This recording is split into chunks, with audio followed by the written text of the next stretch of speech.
Welcome, everyone. My name is Farid Boussaid, co-director of the Amsterdam Center for Middle East Studies. So welcome for everyone who is sitting here, but also welcome to people who are joining us online. It's great to have you all for the Amsterdam Center for Middle East Studies annual lecture. We're trying to have annual lectures around topics that we think are very important for contemporary debates. And we always try to have distinguished lecturers coming to give these lectures. And so we are very happy today to have with us Professor Ahmed Kourou to deliver the annual lecture for this year. So on behalf of the Archimedes board, I welcome Professor Ahmed Kourou, and I would also like to thank the Amsterdam Institute for Social Science Research and the Amsterdam School for Regional and European and Transnational Studies for having made this annual lecture possible. Professor Ahmed Kourou is the director of the Center for Islamic and Arabic Studies at the San Diego State University, because there are many universities in San Diego, but the San Diego State University. And he's also a professor of political science over there. He has written many articles, but also one book before this book that he will be discussing today. And the book was called Secularism and State Policies Toward Religion, comparing France, the US, and Turkey. And then he moved from that book, which won awards, to the current book, which is titled in English, Islam, Authoritarianism, and Underdevelopment. And the Dutch version came out this month, and it's available at the back for those of you who would like to buy it. I did notice that the Dutch translation is slightly more optimistic, so maybe you can explain why there's a difference between those two. So this is, of course, a very interesting topic to discuss the relation between religion, in this case Islam, democracy, and development. And that's, I think, why this book, not only because it's such a good book, also made it to the Times Literary Supplement Book of the Year.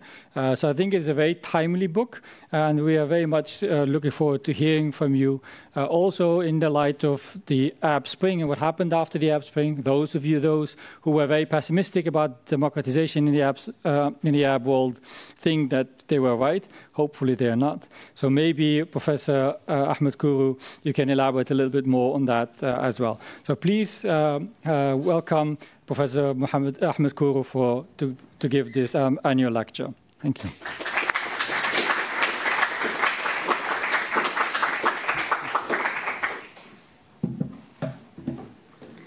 Thank you, Farid, for this kind introduction. Thanks to UR and other University of Amsterdam faculty and staff and this organization for making this possible. And Netherlands is very important for my analysis, especially the part about the rise of Western Europe in terms of printing revolution and enlightenment and other aspects of European progress. And therefore, I am very happy to see the Dutch translation and to be very happy with you tonight. He is right that the two titles are different. In fact, when I choose the English version, I receive many criticism from Muslim friends. Even a family member sent me a message saying that, Ahmed, you cannot put comma after Islam. You can only put period. Islam, period. So, but that is not the reason we changed, because the publishers said, can we make a more popular title? And then we think that this Dutch version, the golden age and the contemporary crisis in the Muslim world, really capture the question. I don't speak Dutch. I hope they didn't trick me. That's the translation. They told me, okay, you confirm. And tonight, I think this is the most optimist title ever, Islam, Democracy and Development. We have positive energy. And in fact, I see the whole analysis in a very positive manner. I choose the Giorgione painting of three philosophers to show how Islamic civilization is connected with the previous Antiquity and the following Renaissance and post-Renaissance European civilization. Therefore, I insist in each and every translation to use the painting. About 10 covers so far we work on. Only Arabic publisher refuse. They say we have our own designer, artist, then they came out with a dark image, white and black, and dark silhouette of a tyrant supported by ulama. Then I emailed them saying that this is a very dark cover. And they say, that's why, because your book is very dark and pessimistic. But you will decide tonight whether the whole project is pessimistic or not. Of course, it starts with a question of certain negative conditions. When we look at the current situation in the Muslim world, as you see in this table, many data sets from Polity to Freedom House emphasize that there is a disparity. In the Muslim world, 50 Muslim majority countries, there is only over 10% electoral democracies, whereas the world average is around 60% electoral democracies. And then related to that, when we look at socioeconomic conditions, as you see, GNI per capita, gross national income, despite substantial oil money Muslim countries enjoy, still there is the gap between world average and Muslim countries' average. Similarly, literacy rate, schooling, and life expectancy show a problem. And the problem becomes even more interesting and puzzling, as the Dutch cover emphasized, when we remember how Muslims had a golden age of philosophy and economy, how they contributed sciences and finance, and certain innovations we have, for example, check coming from Sheikh in the banking system, algorithm, algebra, and many mathematical terms coming from Arabic. And this really begs a question: how come they were successful and why not today? There are, of course, explanations so far in both academia and policy circles. Even daily life, people refer to generally either religion or foreign occupiers. It always reminds me Gibbon's famous book, an 18th century Scottish historian, The Decline and Fall of Roman Empire, where he said why the Romans fail is this because of Christianity or the barbarians. So similarly, people today say the Muslims' golden era ended and today they have multiple problems. Is this because of Islam? And others say, no, it's because of Western colonization. And thus, my book takes each of the two very seriously, engage with them in each and every chapter of the book, but at the same time shows their multiple problems. For example, Islam was very much compatible with development between 8th and 11th, 12th centuries. And then today, yes, there are problems, but Muslim countries show a variation. I was in Indonesia 4 or 5 months ago, which was much more diverse and electorally democratic than Middle East countries, for example. And in terms of development, too, there is a variation in the Muslim world. The weaknesses of the anti-colonial or post-colonial argument is that chronologically, first of all, the stagnation in the Muslim world, as I will try to elaborate a little bit and the book try to document, began much earlier than European colonization, especially in the Middle East. When the French colonization of Algeria in 1830s began, Ottoman Empire already had scientific and economic stagnation. Another reason of the weakness of the post-colonial or anti-colonial argument is that today in Latin America, there are many post-colonial countries which relatively at least higher democracy scores than the Middle East countries. And many post-colonial societies in East Africa achieve economic growth. Therefore, colonization per se does not determine authoritarianism and underdevelopment, though of course it is problematic, but not deterministic. A more academic discussion about institutions, and I have more friendly critics saying that yes, institutions matter, but who build good or bad institutions?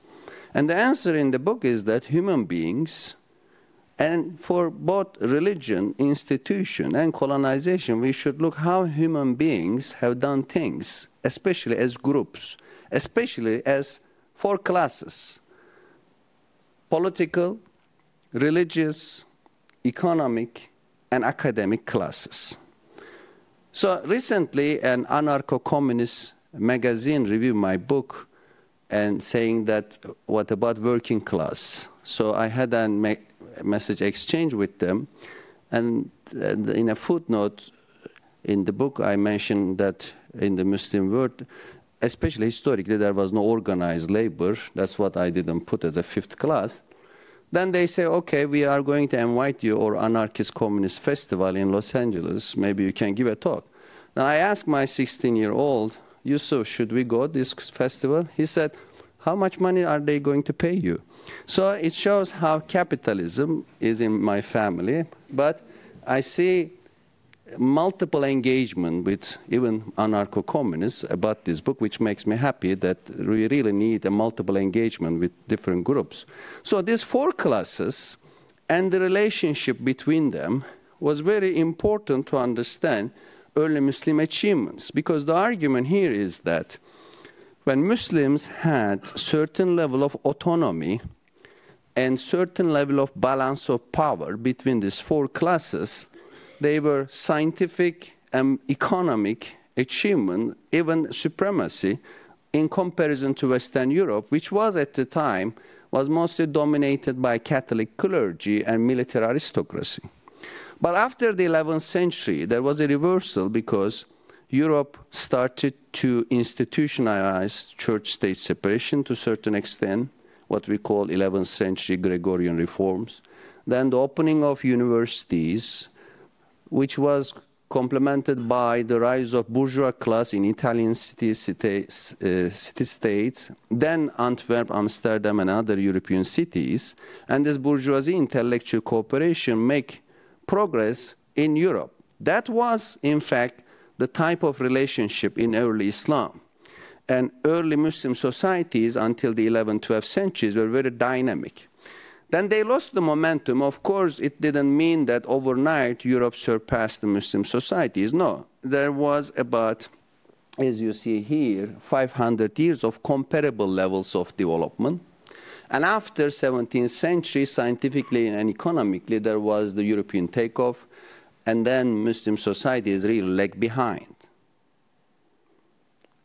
So the relationship between the classes explained in the book until the mid-11th century as the existence of very dynamic independent scholarly class and a commercial class of merchants. But after the 11th century, what I call ulama-state alliance emerged. Gradually it dominated and marginalized merchants and intellectuals. So ulama is basically Islamic scholars. It's a religious class of clergy, and initially they had certain independence from political authorities, but after the 11th century they established strong alliance. Also, during the golden era, therefore, the book tried to explain that there were independent scholars and merchants and very strong connection between these two. What do I mean by independent scholars? I mean both philosophers like Ibn Haytham, who was the innovator of origin of modern camera obscurica. Then Khwarizmi, a mathematician who developed certain things we use like algebra algorithms, and Muslim mathematicians learned the 10-digit, what we call Arabic numerals from India and taught them to Europe, including the number 0. Then Razi, both philosopher and medical doctor, who differentiated certain viruses and bacteria, including smallpox, chickenpox. And then Farabi, who was a musician and philosopher, Ibn Sina, a philosopher and medical doctor, Biruni, a geographer, astronomer, and who wrote the most important anthropological book about Indian culture, religion, tradition, and languages. In addition to these polymaths who study ancient or ancient sciences at the time they call, there were also Islamic scholars. And these Islamic scholars were very careful to keep a principled distance from political authorities. And the book analyzes the origin of that in the tragedy of the rise of Umayyah. So both Sunnis and Shias accept the fact that the Umayyad dynasty is responsible for the killing of Prophet family members, especially his grandson Hussein, who was publicly murdered by Umayyad soldiers. And this tragedy really gave the idea to early scholars that the Islamic so-called caliphs, Umayyad and then Abbasids, were immoral and they were despotic. And in fact, Abbasi caliphs and then Umayyads were not apologetic about that. For example, the nickname, the first Abbasi caliph was using Suffah, which means the one who shed the most blood. So he was not apologetic about violence he used. And then the ulama says, these are corrupt rulers. A moral leader should put a distance between himself, herself, and this person. And there are both anecdotal evidence and numerical data the book explained to elaborate, to challenge the cliché embraced by both Islamists and Islamophobes. Because if you ask today, Islamist says there is no separation between religion and state in Islam. And those who hate Islam, the same thing. Yeah, Islam is different because there is no separation between religion and state in Islam.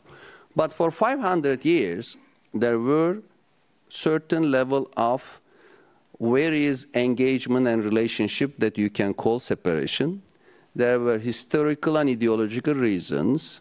And many leading ulama, for example, Ahmed bin Hanbal, say it is haram, it's forbidden to receive public money. He refused to accept any gift from the rulers. He didn't. He was very much upset when his own son accepts certain gifts, etc. Abu Hanifa, the founder of the Hanafi school, so there are 4 main Sunni schools of law: Hanbali, Hanafi, Maliki, Shafi, and then the founder of Hanafi, Abu Hanifa, was offered a judgeship by the Abbasi caliph of the time. And then he refused, and the caliph asked him to give a reason. He said, I am not qualified. Then the caliph said, you are lying, you are the most qualified person. And he said, a liar can never be a judge. Then the angry ruler put him in prison. So these anecdotes supported by numerical data, for example, Cohen's 1970 article shows us that between 8th and 11th centuries, 3,900 scholars examined from Baghdad to Cairo shows that only 9% had public offices. So therefore, we are not talking about zero. Of course, there were scholars who accept to be judged, like Imam Yusuf and Shaybani, but they were minority, just 9%. 91% had a very diverse range of private jobs, from being barber, porter, and mostly merchants. They were either merchants themselves, like Abu Hanifa was a very rich silk merchant, or they were members of merchant families. And this connection between bourgeoisie, and I use the term bourgeoisie in a very general way, it's not extremely rich capitalists, no, those who have private ownership, private enterprise, who are neither clergy nor political authority nor scholar, but profit-making entrepreneurs. And that's the picture in the Muslims' time of coexistence, diversity, productivity, and dynamism. But it ended or started to end in the 11th century because of multiple transformations. There were economic transformations because of a financial crisis. The Abbasi caliphs, then the Buyuts, and then the Seljuks tried to promote a semi-feudal system we call iqta. Later on, Ottomans call it tımar system, which means state distribution of lands and land revenue, and to some extent tax farming. Because of the absence of sufficient cash, they say we are going to distribute land to military commanders and civilian governors. And that makes landowners and the merchant class marginalize, because the state started to dominate economy. Instead of monetary market economy, you now have a semi-feudal system. In addition to that economic transformation, there was also an ideological and religious transformation. As you see in this map, in the 11th century, most North Africa and Middle East started to be dominated by Shia forces. Fatimis in North Africa, Hamdanis in Syria, Buyuts in Iraq, Karmatis in Saudi Arabia, it's not Saudi at the time, Arabian Peninsula. And then this creates an action, action creates reaction. And the reaction came in the form of Sunni orthodoxy. A very influential Abbasi Caliph Qadir in Baghdad called Sunni, at the time the term Sunni was not in use, but called multiple groups of Hanafis, Hanbalis, Maliki, Shafi, Asharis to unite against the domination of Shias.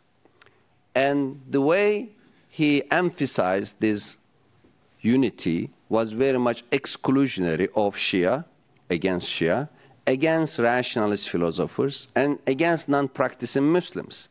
So that was the first and very strong attempt of establishing an orthodoxy. And this was combined by multiple factors, such as the Turkish nomadic warriors, first the Ghaznavis and Karanidis, and eventually Seljuks, coming and agreeing with the Abbasi Caliph, defending as a military force the Sunni orthodoxy. And during the Seljuk era, what I call the combination of structural factors and agency came together. So let me briefly summarize what I mean here. As you see, ideological factors, the Sunni orthodoxy and the Qadiri creed, the creed declared by Abbasi Caliph. Then economic factors, the semi-feudal Iqta system. Then the political factors, the military state and the conquest idea by the Seljuk Turks. And you see the agents also came in the form of Abbasi Caliph, Seljuk Sultans, and very prominent Seljuk Grand Vizier, today's terminology, the Prime Minister, Nizamul Mulk. When the merchants started to lose their social prominence, the scholarship need to be funded, and then Nizamul Mulk came with the idea of publicly oriented madrasas. That's why these madrasas called, or the schools and colleges called Nizamiya, after him. And these madrasas produce eminent scholars. The most well-known is Ghazali, both a product of the madrasa system, and he is an architect of the new ulama-state alliance to a certain extent. And today, Ghazali is regarded as the most influential figure in Islamic history after Prophet Muhammad himself. And what is the result? The result is marginalization of independent scholars and merchants. And of course, this did not happen overnight. We are talking about the beginning of a a very long-term process. And there were multiple actors accelerating, helping the process. Interestingly, one group of actors were foreign invaders. People ask me, what about Mongols? What about Crusaders? So there is a whole chapter in the book explaining how Mongols, Crusaders, and after them Timur helped unintentionally the ulama-state alliance in a way that, since they attacked Muslim cities, killed large number of people in urban areas, Muslims started to search for military heroes, because when you are in a survival mode, you no longer seek for music, arts, philosophy, but you want protection. And the military heroes came in the form of Saladin, who fought against Crusaders, especially in Jerusalem. And then Saladin gave birth to Ayyubi dynasty, which turned into Mamluks. then the Mamluks stopped Mongols. And in Egypt today, if you want to understand why military has so much political legitimacy, you have to look at their historical origin, how they fought against the Crusaders and the Mongols. And of course, in addition to military dimension, there was also religious dimension. And the influential scholar of 14th century Egypt and Syria was Ibn Taymiyyah. And the role Ibn Taymiyyah played today is well known because he is seen as the forefather of Salafism. Salafis like his ideas. But in my analysis, his contribution in his famous book, Sharia-based government, Siyaset al-Shari, he said that in a verse in the Quran should be interpreted in a particular way, because there is nothing about the state in the Quran. But there is one verse about authority. It asks Muslims to obey ulul amr minkum, which means those who have authority among you. And he says this verse asks Muslims to obey ulama and umara. And umara means what I say, state authority, governors, political rulers. So therefore he makes ulama, state alliance, and obedience to them as a religious duty. So no make mistake, of course Muslims continue to produce cutting-edge philosophers. So if a car, for example, is going in a very speedy way, even if you try to stop it, pushing the brakes, it will take time.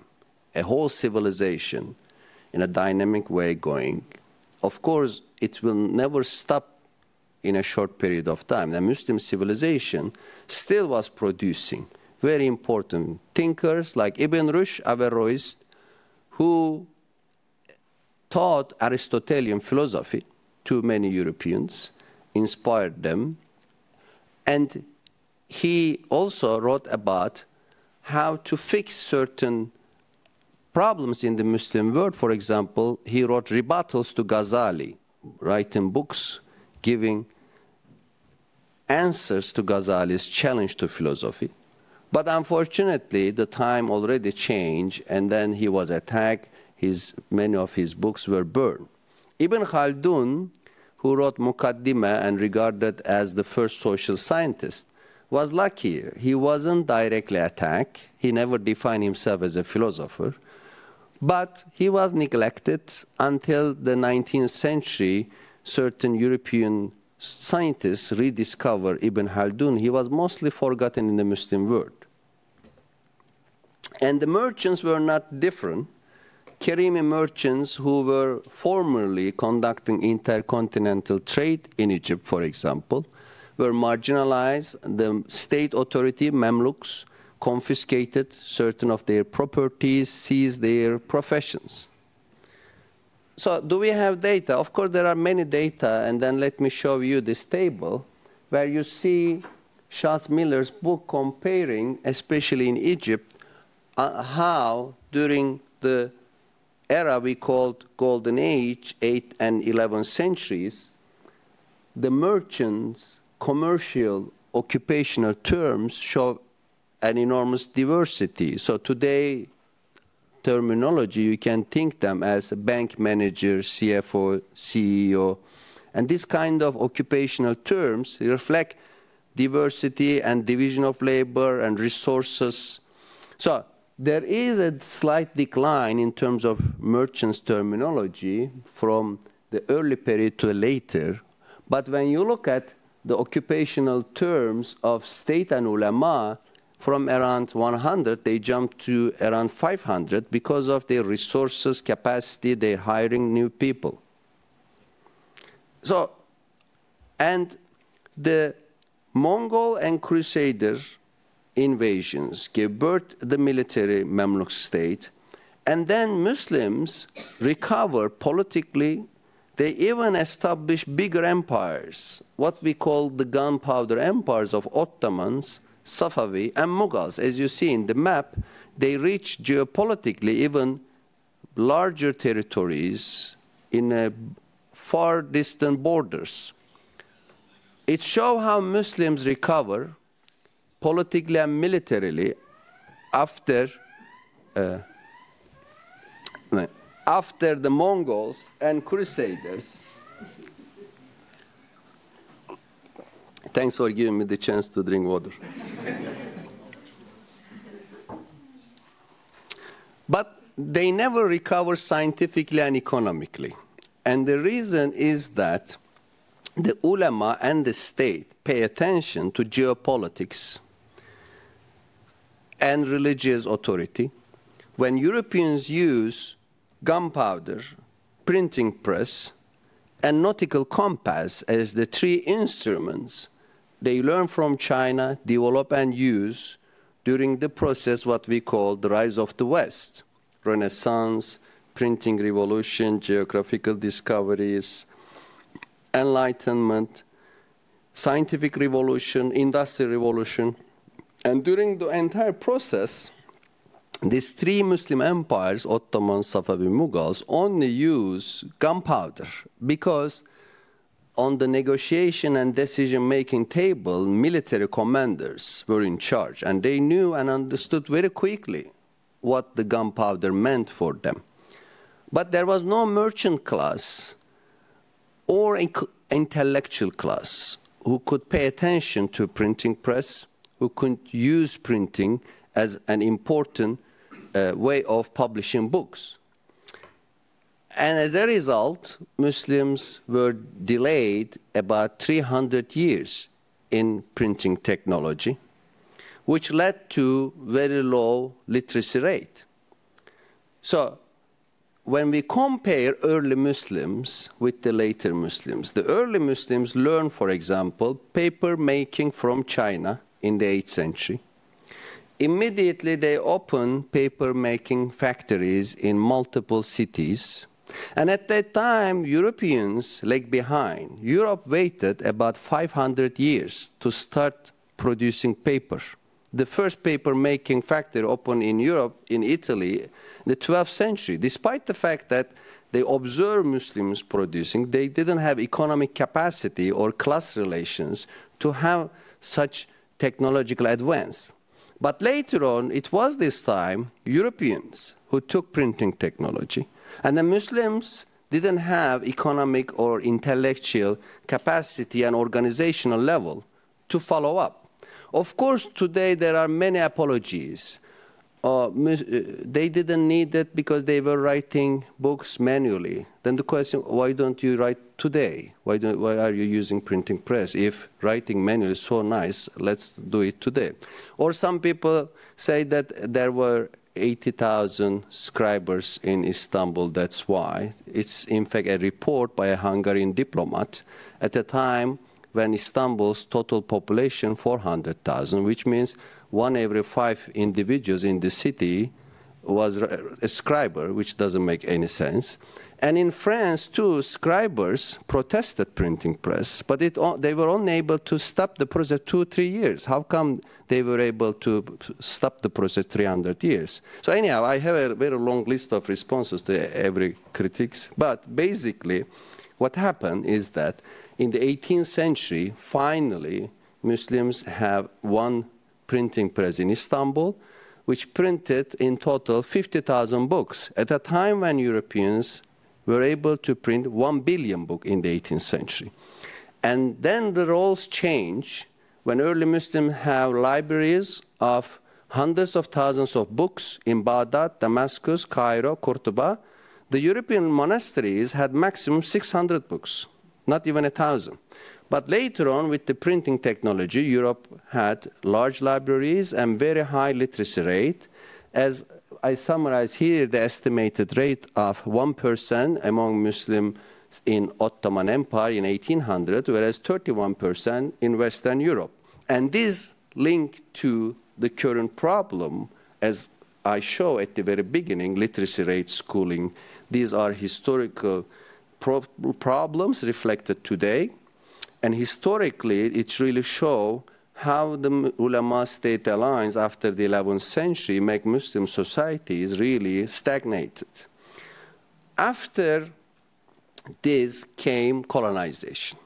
And as you see in this map, European colonizers dominate most part of the Muslim world by the First World War.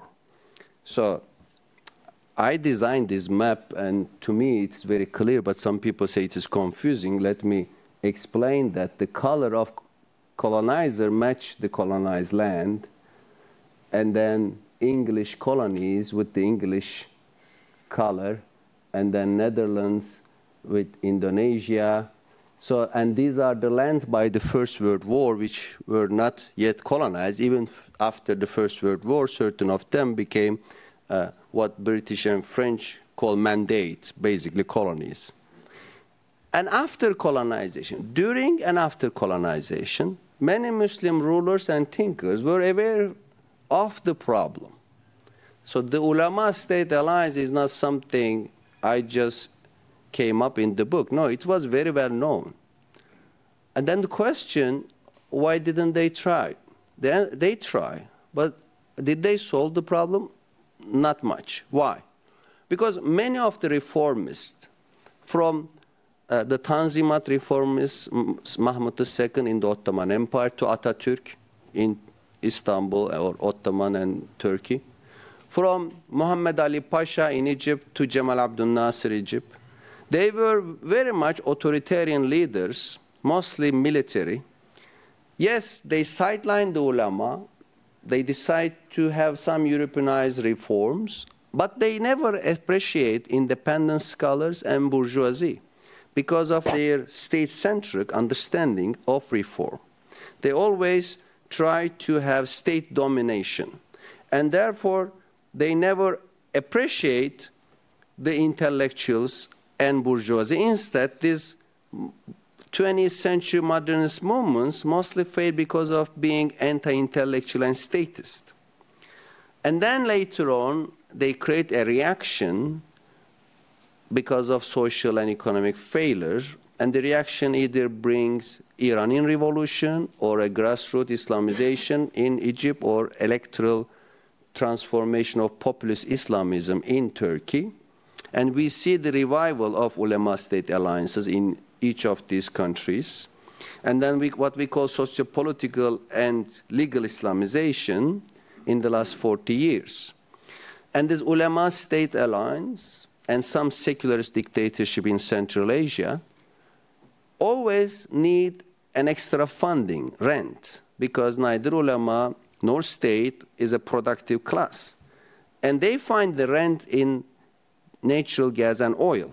So in this map, in this table, I try to show in the world 28 rentier states, oil-rich, government revenue mostly coming from rent. And out of 28, you see that 75% are Muslim majority, despite the fact that Muslims are only 25% of the countries in the world. And that's how ulama-state alliances, in many cases, are funded by oil money. And we can discuss in the Q&A about the future, and I think this economic dimension, we can discuss whether the post-oil era, we may see a dismantling of ulama-state alliance. So let me wrap up saying that in the conclusion, Islam is not the culprit. Colonization or Western imperialism is not the primary cause either. Of course, authoritarian and ineffective institutions matter, but they are built by social classes, especially ulama-state alliance, which have both ideology and power to design such institutions. Thanks for listening, and I'll be happy to answer if there are any questions.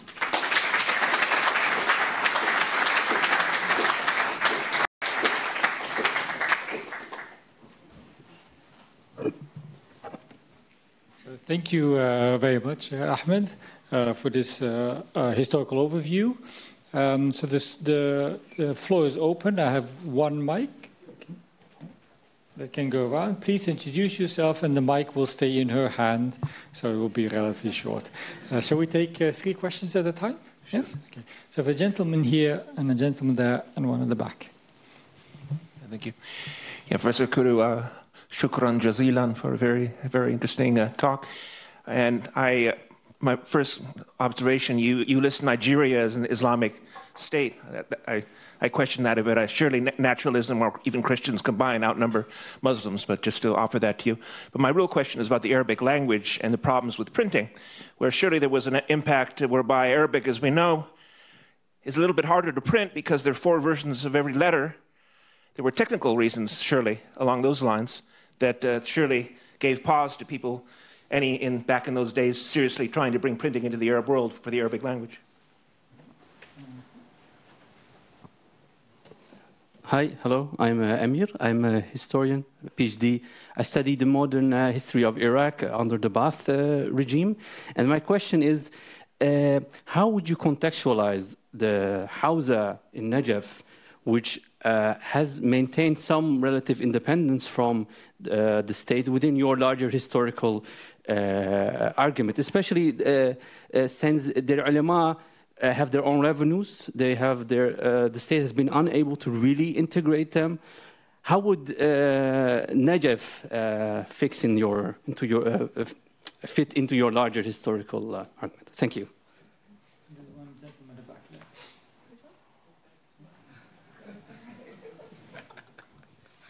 Hi, there. I'm this guy.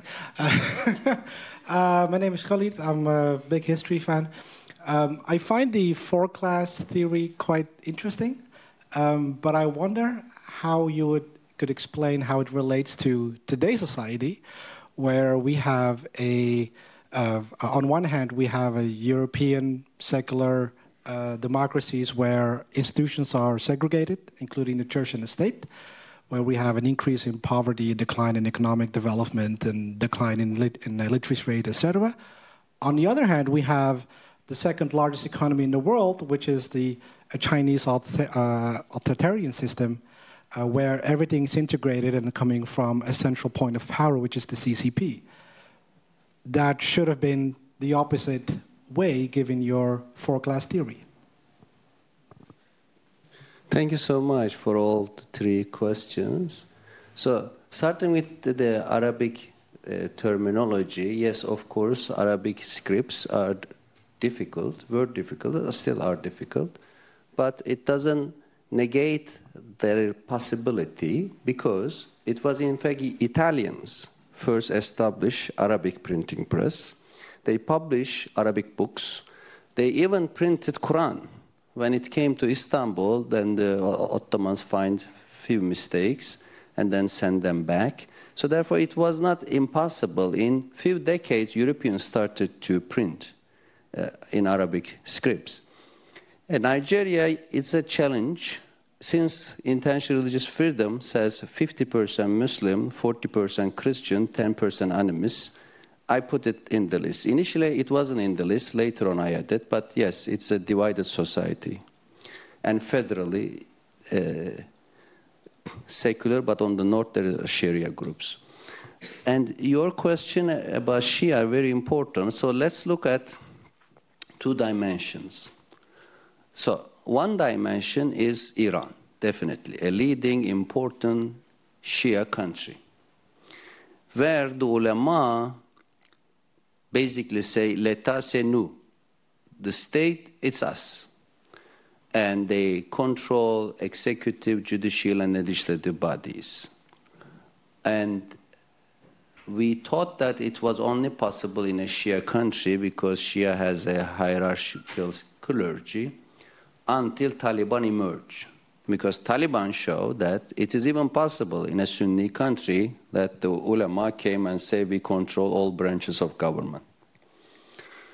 But at the same time, you are right that historically, both in Qum in Iran or Najaf in Iraq, the Marji Taqlid, the high Shia authorities, they are not receiving state money, they are collecting money from the people. And in some cases, it makes them independent of state authority. And that's good. That could have led to some level of balance of power. But since the time of Safavis, 15th century, Shia authorities mostly are part of government because, so let me very briefly tell this, that Safavis themselves were a nomadic group who didn't know Shia. Therefore, their central authority imported Shia clergy ulama from Lebanon and Iraq, and it was a state project. So in this regard, yes, Sunni Shia have variations. Yes, Shia clergy collect money, we call hums, 10 to 20% from the people. But still, if you look at from history to present, there is really certain experiences we can see fitting to what we call ulama-state alliance. And then China, of course, thank you for the question, a big challenge to not only my theory and hypothesis, but many theories challenged by China. The fact that China is the second GDP in the world, does that deny the European, North American achievement? It's not, because their GDP mostly coming from population. GDP per capita in China is still very low. And since it start from extremely low level, there is a percentage level of increase. And we have to wait to see whether they will be like Soviet Union or Japan, South Korea, Taiwan. Because Japan, South Korea, Taiwan, after certain moments of authoritarian growth, they embraced democracy. Soviet Union did not, and eventually it collapsed. We'll see what will happen in China. But even in the current existing system, China and Singapore, two authoritarian East Asian countries achieving economic growth, cannot be a justification for Middle East, because in chapter 3, I compare China, Singapore with Middle East autocracies and say that very quickly there are 5 differences. First, in East Asia, there is no clergy-state alliance. Religion is not an obstacle like Middle East. Not religion, but ulama's partnership, clergy partnership. Second, there is no oil rentierism in East Asia as we have in Middle East. Third, East Asia in the last 40, 50 years achieved certain level of peace, whereas Middle East has multiple civil wars. And that's related to the fact that East Asia has an export-oriented economic model, which is not in the case Middle East. And then despite authoritarianism, there is some level of government efficiency and effectiveness. Effective governance, sometimes in early COVID, etc., they show in East Asia. But in the Middle East, even Turkey, supposedly the most open society, strong state tradition, in the recent earthquake, we saw how ineffective the government was to help people under rubbles. Last but not least, education.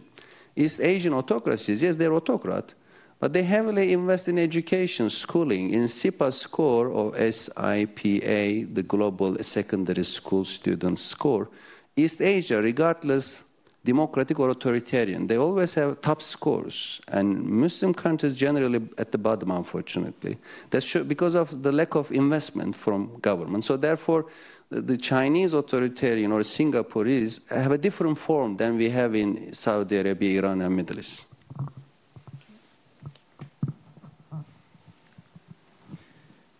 I will take another 3. Yeah. There's one here, and there's one there, and then at the back. Yeah.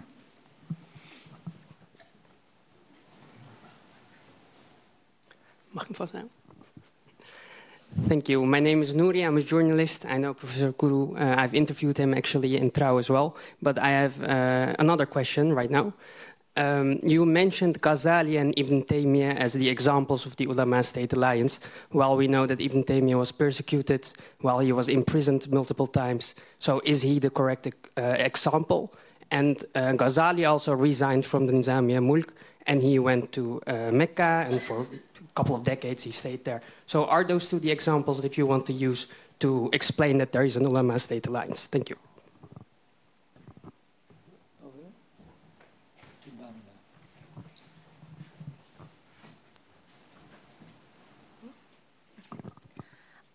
Hello, my name is Ava. I am a bachelor's student at the UFA, and I was curious about, if I understand correctly, you're saying that institutions played a big role in shaping the political, economic landscape of Muslim-dominated countries today. And you said that Western colonialism isn't a determinant. Of course, it is problematic, and it did play into it. And I was curious if you have more details on how colonialism affected the shaping of institutions in addition to the ulama. Like, what was the interaction or dynamic there? Okay, thank you. And then there's one at the back, all the way at the back, Ali. Thank you.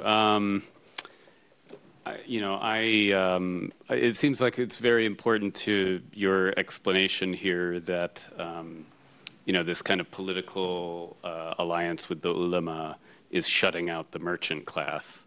I wonder, I don't know how I feel about this, but I wonder how you feel about these kind of established sociological theories about, I think of like Charles Tilly and war making the state making war, and how this sort of incentivizes the state to actually work with the merchant elites, right? If these are, I just wonder if these are military-dominated states in the Muslim world, some of these theories are suggesting that this kind of would encourage closer ties and cultivating relations with merchants.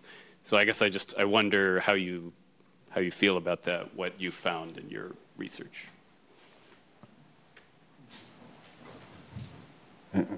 How long should be the answers? It should be another lecture, but we have ample time.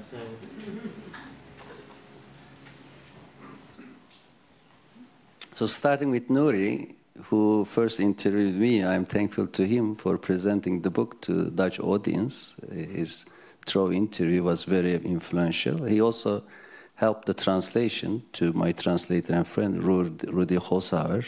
We are very much thankful. I mention him twice in the book. Thank you, Nouri. And then I should write an article on this, but very basically and quickly. Ghazali is a very important figure. In the book, I emphasize Ghazali, as you rightly point, Ibn Taymiyyah, as two important scholars with a problematic legacy. And then I try to promote as alternative Abu Hanifa, an earlier scholar representing the independence. Then Ibn Rushd, a philosopher trying to write rebuttal to Ghazali. Then Ibn Khaldun as the last exit in the highway before Muslims really missed the opportunity to intellectual recovery. For Ghazali, you are right that, so let me summarize. Ghazali in the 11th century, at a young age, he was appointed to the most prestigious legal endowed chair position in the Baghdad Nizamiya Madrasa by the Grand Vizier himself. He had enormous leverage. He was playing a mediator between the Grand Vizier, the Caliph, and the Sultan. Then something happened. The Caliph and Sultan had a struggle. Sultan gave an ultimatum. Seljuk Sultan said to Abbasi Caliph, do whatever I want or I will kill you in 10 days. In 10 days, he himself was killed. Then there was a revenge. Caliph was killed. Then the Grand Vizier was killed. Then Ghazali finds himself in a position that all three were killed and he is very vulnerable. Then at the time he had a midlife crisis. There's a very big debate in Islamic history whether he is a spiritual person having a spiritual crisis or I'm a political scientist. I always put things in a political context. Then he left everything and then became a wandering dervish and wrote the most important book in Islamic literature after Quran and Hadith, Ihya Ulumuddin, the revival of religious sciences. He became a Sufi. So then Nouri is asking rightly that why are you putting this nice Sufi person at the core of the Ulama-State Alliance? Because this is a very eminent scholar who brought Sufism at the center of Islam, wrote the book which has been read as the most widely cited read book after Quran and Hadith, for two reasons. One, he kept referring to the cliche that religion and state are twins. Religion is the foundation, state is the guardian. Second, in his book Attacking Philosophy, he declared Ibn Sina, Farabi, and those who follow him as infidels, punishable by death. So the idea of punishing blasphemy and apostasy exists before Ghazali. But when such towering figure put the stamp on this, until today it became very difficult to challenge blasphemy apostasy laws in Islam. But at the same time, I like him, I see very nuance and complexity in his ideas, and I am using him to defend my thesis, saying that even Ghazali, even the person who played a very important role in the establishment of ulama-state alliance, regrets about his early role, then went to mausoleum of Prophet Abraham and took out an oath that he will never receive money from the state again. He will never teach in Nizamiya madrasas again, and he will never even join to discussion gathered by political authorities again. So therefore, even the giant and genius of the system show that this system is very weak and religiously it's fragile. That's good for me to see him like that. And Ibn Taymiyyah, you are right that he was persecuted, he was killed, very provocative figure. And he not only challenged Sufis and inspired today's Salafi, but also emphasized ulama-state alliance. He was very much state-centric because he wants Mamluk armies defeat Mongols. He hates Mongols. The Mongol leadership convert to Islam. Then people say, oh, Mongols are now Muslims, we cannot fight them. Then Ibn Taymiyyah issued a fatwa saying that, no, even if they are Muslim, they don't follow Sharia, therefore we can attack them, because he hates them very much.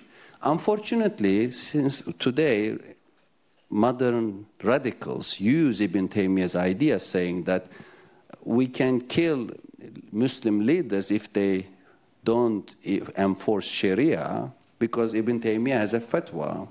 They disregard the context of Mongols, etc. But you are right that despite he appreciates Mamluk state, encouraged them to fight Mongols, promote ulama-state alliance, the same state put him in jail and make him killed. You are right.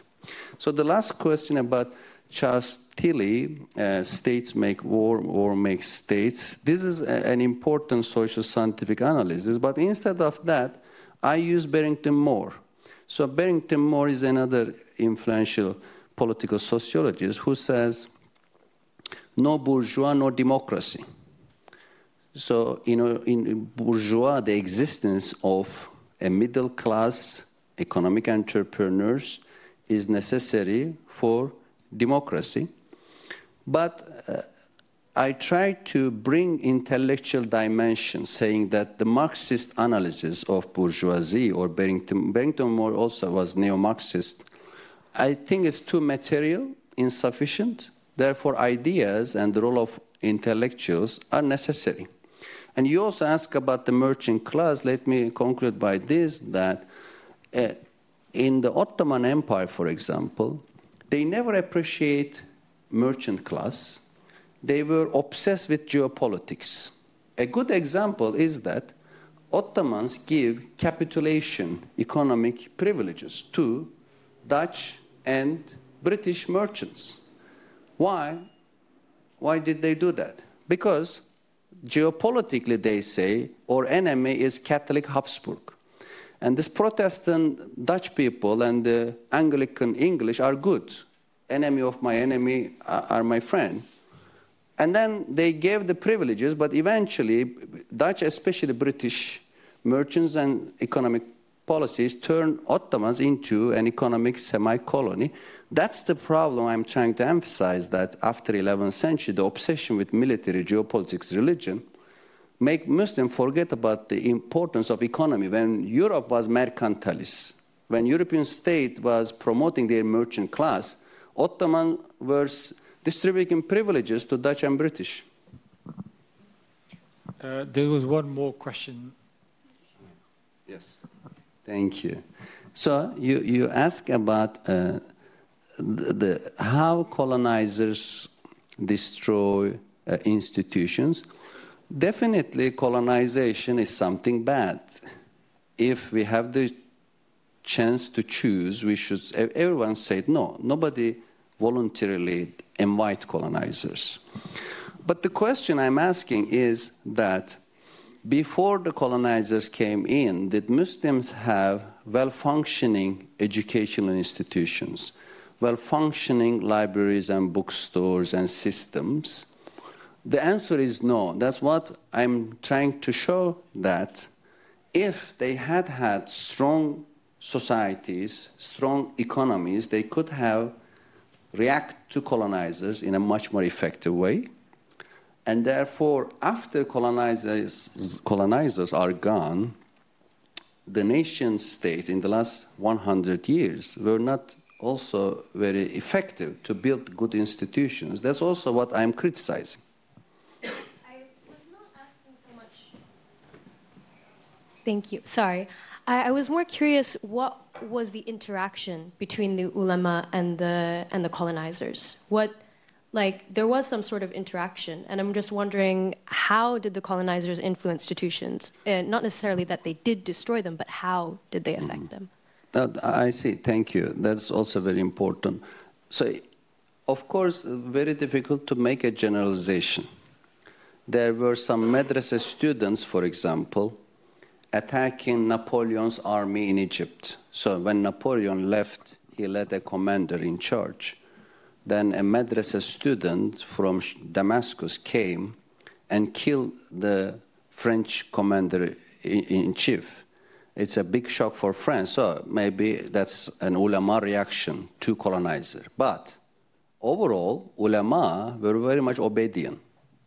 That's why most anti-colonial movements in the Muslim world were organized by Sufi sheikh. The Sufi orders, who were generally seen as peaceful, nice people, whirling dervishes, they were very much on the forefront against colonizers. Sheikh Shamil fought against Russian colonizers. Then Mehdi in Sudan fought against British. Then Omar Muhtar fought against Italians in Libya. Then Abdul Qadir fought against Algeria, against France. These are all Sufi sheikhs. One glimpse of the ulama's passive attitude to the state, regardless whether it is Muslim state or colonizer state, is the example of former Sheikh of Al-Azhar in Egypt, Tantawi. So when I was writing my secularism book, criticizing French laïcité, Nicolas Sarkozy at the time was the Minister of Education. And in 2004, France passed the headscarf ban in public schools. Then Sarkozy went to Cairo, received a fatwa from Al-Azhar. So the anecdote is full of ironies. Why the secularist French Minister of Education need a fatwa from a Muslim authority in Egypt? The more bizarre thing is that when he asked, "Oh, the Grand Sheikh, tell me, what do you think about the French law?" The Sheikh said, "It's perfectly fine, because you are an infidel country, you can pass whatever law you have. Muslim countries, of course, should follow Islam, but you don't care." So it shows how, so I'm giving a caricature, but it shows how the ulama had no idea of individual freedom, female students' rights, this is my dress, and he wasn't able to say that, isn't it against the freedom of students? All right, we have another round, the two men at the back over there, and then there's a gentleman in the middle.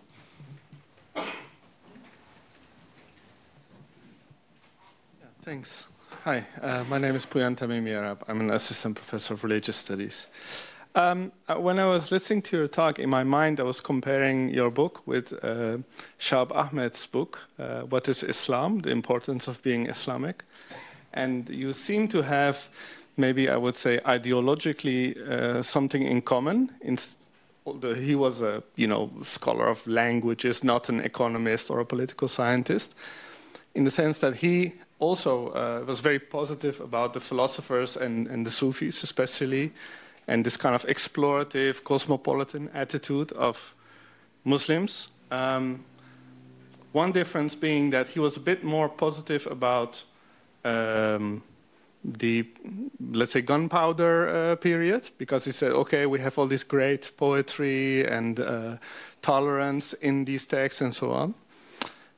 But I was wondering, well, first of all, what do you think about, if you have read it, his vision? But secondly, also something that you may have in common is that he was very pessimistic about the current situation, and he describes the current situation as one where you have some pockets of resistance of Muslims who read Ibn Sina or, I don't know, Ibn Khaldun. But the general, atmospheres seem to be, where atmospheres where Ghazali is very popular, right? And not Ibn Sina. And this made him very kind of pessimistic about the current situation. And he doesn't really come up with anything, so his book is very romantic in that sense, great glory times of the past. But I was wondering how you then see the current situation. So you, in the beginning, are you positive or negative, or what do you think? And do you think that it is possible to change this, Ghazali period that we are in now, or do you think that people will just check out and leave Islam? So. Thank you very much, Professor Kuru. My name is Uğur Üngör, University of Amsterdam. First of all, I wanted to give a movie tip. There's a movie that's running right now called Cairo Conspiracy, which is about the relationship between the Egyptian state and Al-Azhar. I think it's a very good movie. My question is about the complications of, because you looked at kind of Muslim states, Ottoman Empire, Safavid Empire, Fatimids, etc. But what are we supposed to make of states such as the Austro-Hungarian Empire, the Russian Empire, China, also the Indian Raj, where the state is not Muslim? How does that complicate the relationship between the ulama and the state? That's one question. And related to that is the bourgeoisie in a state like the Ottoman Empire, so the merchant class, was overwhelmingly not Muslim. Either overwhelmingly Greek or Armenian or Jewish. To what extent does that play a role in your analysis? And the gentleman with the blue sweater in the middle. My name is Ton Dekker, and I used to, many years ago, to teach the separation of church and state, and made use of your first book. Thank you very much for that. My question is that when you mentioned the takeoff of the West, you mentioned a number of factors. The first factor was the Renaissance, the second factor was Enlightenment, and then a number of factors following that. One factor was missing, that was the Reformation. And then you mentioned literacy numbers, that the West had much higher literacy numbers than the Muslim world. But there is an obvious explanation that literacy and the Reformation in the West was very much connected. And there is a famous argument, of course, that a critique of the Islam is that they did not have a Reformation. It is, of course, a Europe-centered argument, but seeing that you didn't mention the Reformation and that you didn't make the link between the Reformation and literacy, is that an oversight or was that on purpose?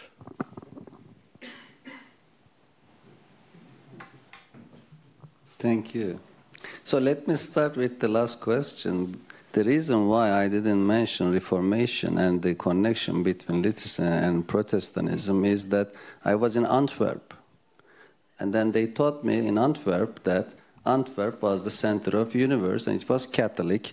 It's a joke, nobody laughing. Okay, so they taught me that Weber is wrong. Look at this city. It's a Catholic city. Before Luther, we appreciate vocation. Certain guilds of craftsmen were appreciated because in my religion and politics course, first week I am teaching Weber, Protestant ethics and the spirit of capitalism. And I'm fascinated by the idea that how initially, early medieval time, vocation is taken as only religious devotion in monasteries.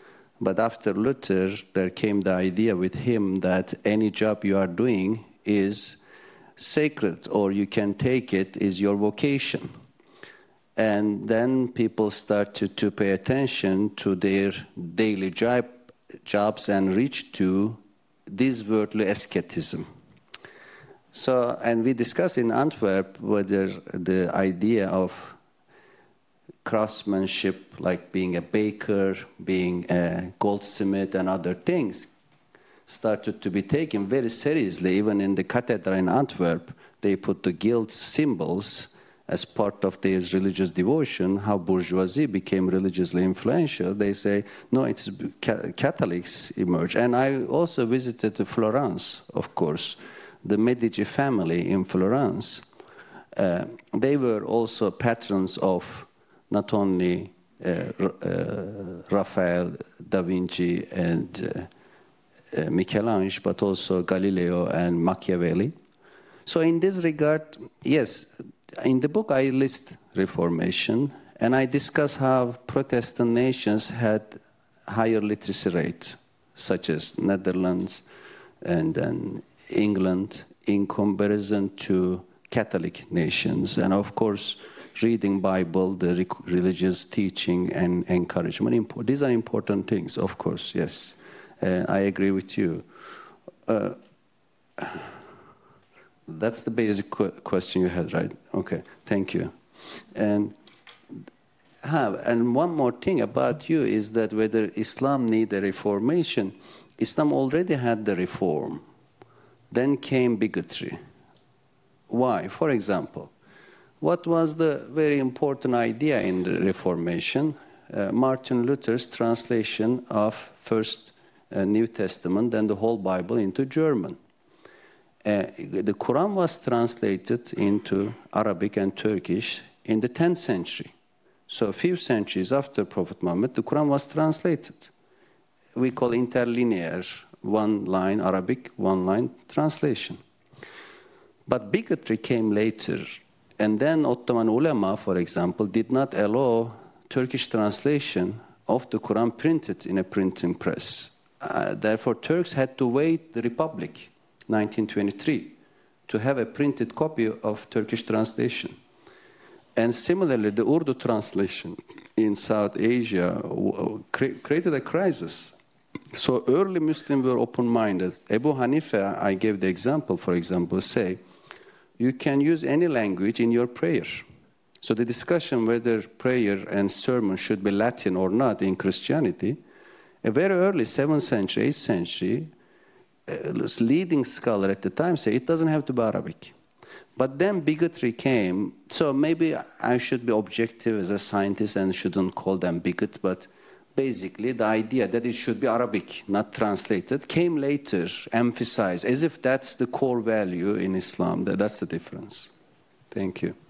And let me link to Poyan's question. By the way, I appreciate Poyan's, who is a very important scholar on Iran and publishing surveys, and Ur, who in fact make the connection with Ferit and make this organization with Professor Paul possible. I'm thankful to all three of you. And you ask about pessimism, and the way I became optimist in the future is really to show that certain problematic ideas Muslims hold very dearly today are not part of Islam's core values. So people tell me that, but what if they believe? Okay, they believe, but I'm also Muslim, I believe this. If they believe that, okay, that's they believe. But I am not alone. There are many Muslims think differently. For example, in the US, we had a debate in Hamline University when a lecturer showed a depiction of the Prophet in 15th century. The university defined it Islamophobic and fired the lecturer. Then many Muslims say, we are fine to show the Prophet's depiction, and even a famous scholar said, when I left Iran after the Reformation, I carry with me a portrait of the Prophet. That's our family tradition. So how come you, American University, impose a single understanding of Islam to everybody? What about other understandings of Islam? So therefore, to challenge the single view about women, about political participation, about people's ability to read and teach translations, about showing pictures on all of them, I think Western institutions also should see that there is no one single Islam. And that's the hope for the future ideologically. And economically, as I briefly mentioned, the oil money will be gone soon. There will be new technologies, more emphasis on electrical cars, and these all remove the rentier money, and eventually Saudi Arabia, Iran had to face the reality. Without petrodollars coming, they will have crisis. Hopefully, it will lead a long-term democratization. Then your question about Shahab Ahmed's important book, What is Islam, whether I am similar to him or not. Yes, his last name Ahmed, my first name is Ahmed. And the difference is that he appreciates Sufi poetry. I don't that much, because Sufism emerged after philosophy was killed. So I didn't want to say was killed, but it was really destroyed in the Muslim world. The term philosopher became pejorative term. Even Muhyiddin Arabi, for example, a Sufi thinker, I regard him as philosopher. But he never defined himself philosopher, because it could have been very dangerous for him to say so. And they say Sufism replaced philosophy in the Muslim world. It's good, then it's better than dry Salafi literalism. It's better than nothing. But every sphere, every discipline has its own value. You cannot simply say that we no longer discuss metaphysical philosophy, we no longer discuss political philosophy, etc. Instead, Sufism enough. No, it never is enough. That's why I don't appreciate Rumi in Anatolia or Hafiz, etc., because I really wanted to see more scientific debate, political philosophy. That's what I missed, and I tried to focus how they were missed. And that's why, for example, during the Ottoman, Safavid, Mughal era, how Shahab Ahmed's book emphasized that dimension, and I try to focus what is missing more. And then, last but not least, Ur, could you remind me the question very quickly, please? That presumes that I remember my own question. I think, yeah. The two factors that complicate the picture a little bit, those cases in which the state is not Muslim, but there is an ulama, Habsburg, Romanov, China, the Indian Raj. And second, the fact that a lot of the bourgeoisie, the merchant class, was a non-Muslim. Yes, like in the Ottoman Empire, but also elsewhere. Thank you very much. As I briefly mentioned, that for the ulama, generally, order is something they appreciate. So they are right or wrong. The jury is still on duty, so you can decide. Because right after the killing of the Prophet's grandson Hussein, many Muslims say, let's stop the bloodshed, don't revolt more. Some say it is unjust, they should have revolted against Umayyah. Others say, no, there will be more bloodshed.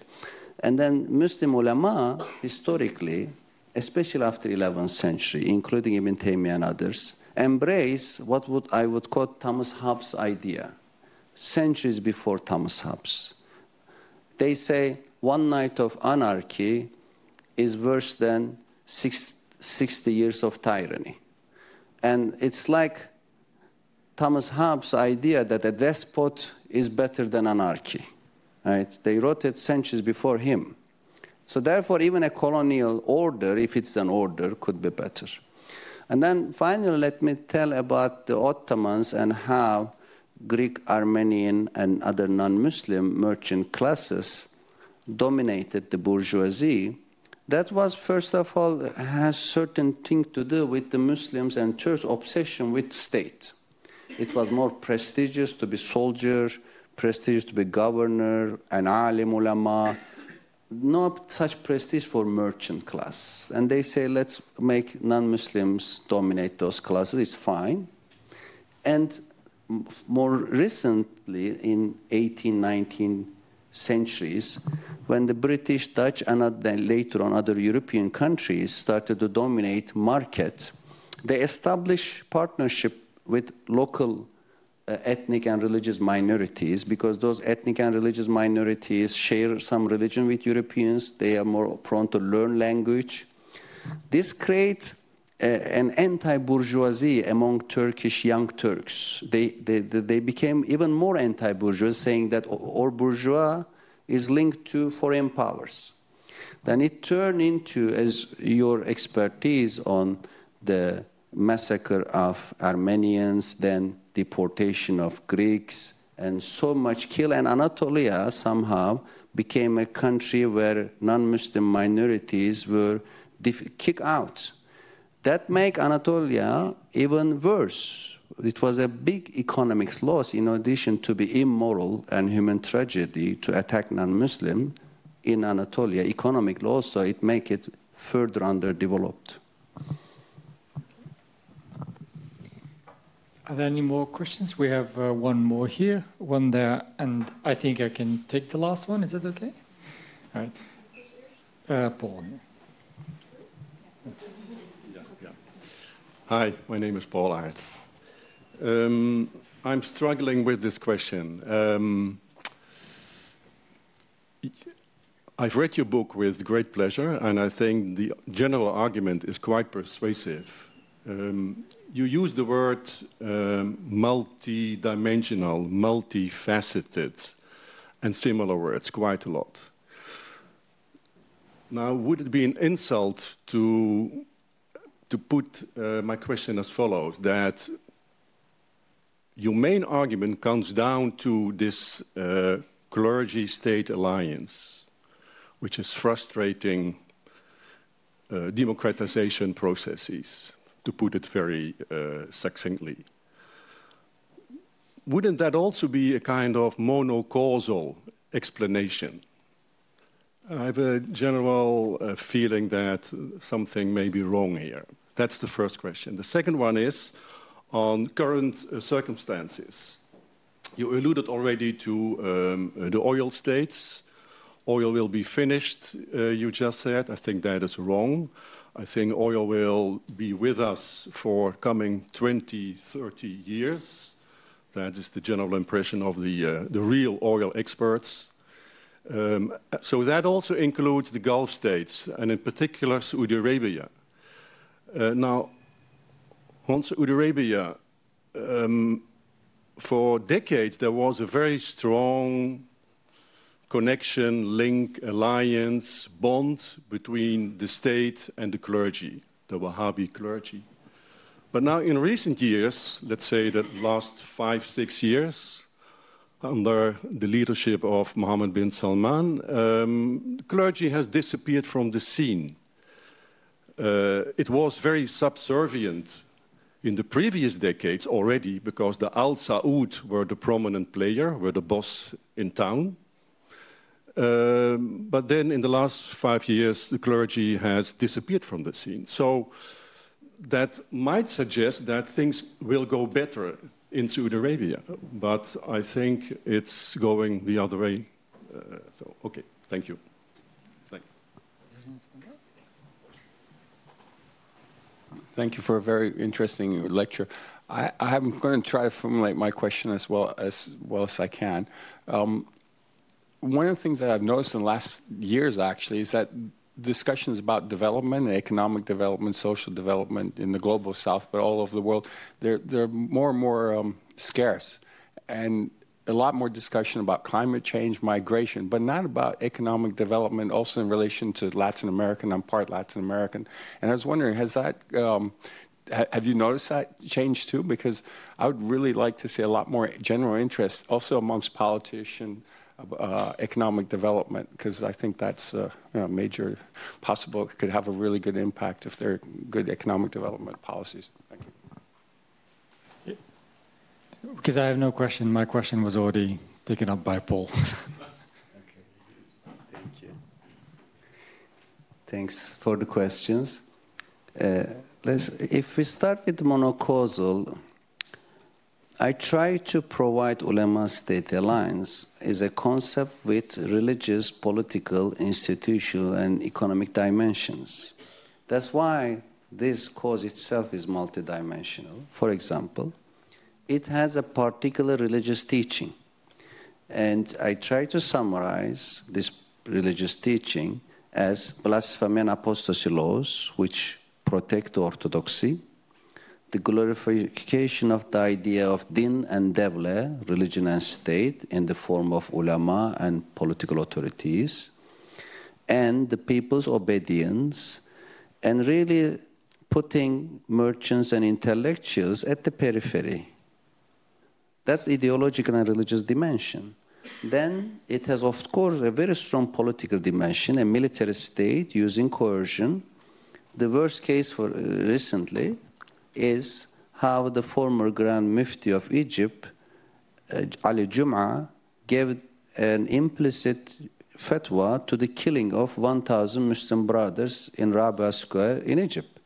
He made one speech before killing, he made another speech after killing to justify. That shows how this coercive power was justified religiously. Then institutionally, they are extremely strong. From history to present, Diyanet has 80,000 mosques. So I am one single individual. How can I compete with them? Every Friday they are talking. Some Fridays I am sleeping, right? No, it's a joke, yeah. So, but this is enormous resources and institutional dimension. Historically, too, hundreds of madrasas. But philosophers is 1, 2 individuals. When they die, they don't leave an institutional legacy. And I think the problems of Muslim intellectuals and bourgeoisie, I would say, maybe I should write a paper in the future about that, we should also criticize them, saying that they fail to institutionalize. I think the genius of European bourgeoisie in Netherlands and Britain, their ability to politically institutionalize as parliament. Muslim bourgeoisie were never able to establish a parliament as a political body to defend their rights, because in England, the bourgeoisie even established an army to kill the king. So the institutionalization of ulama-state alliance was unmatched. Neither this polymath Muslim scholars or the merchants didn't have that. Today, Al-Azhar, Sharia courts in Pakistan, mullahs in Iran, Turkey's Diyanet, that's ulama-state alliance institutionally. Then financially, they had the Iqta Tamar system, land revenue. They have waqfs. The waqfs at least partially help them. Then oil money and other funding resources today. So in this regard, it is not one single cause, but it's really a multidimensional concept. But that's at least what I try. Oil physically may stay 30 years, but Saudi Arabia, for example, has a growing population. It started maybe from 5 million to 35 million. I was in Qatar. There is enormous level of state spending and encouraging population growth. Population growth in entire Gulf. Only Iran stopped. The mullahs issue a fatwa that we have to have birth control. But in Arab countries, they encourage population growth with a welfare state policy of free gas, free electricity, water, then health care, etc.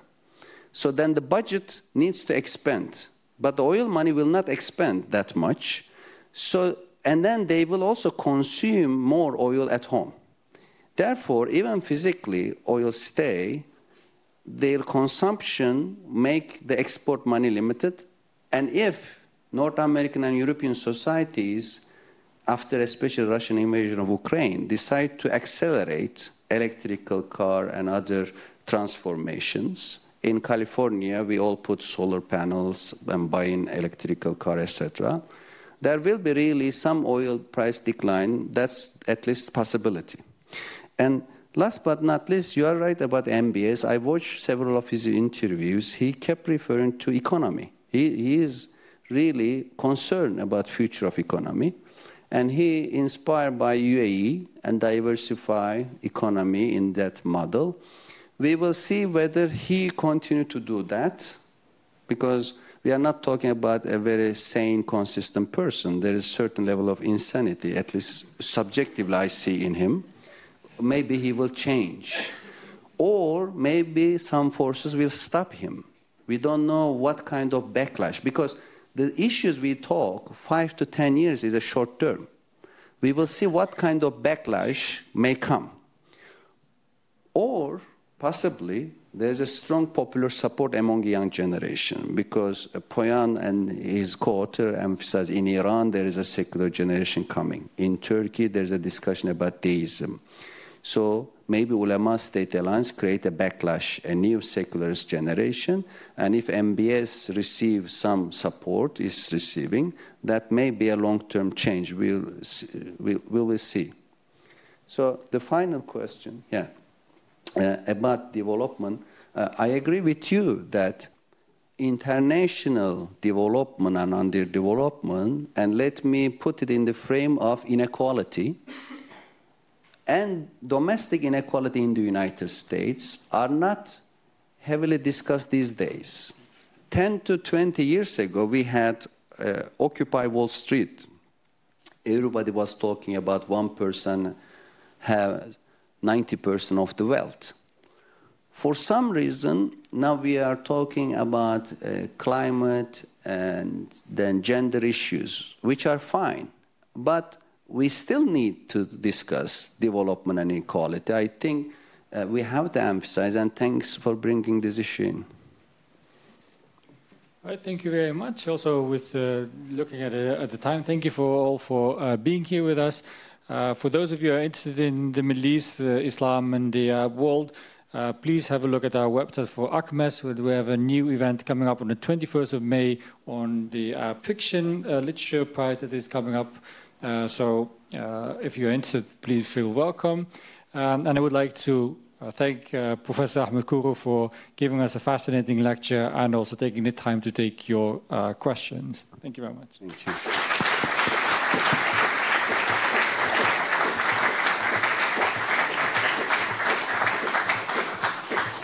Dutch translation is at the back, so for those of you who would like to buy it, please feel free.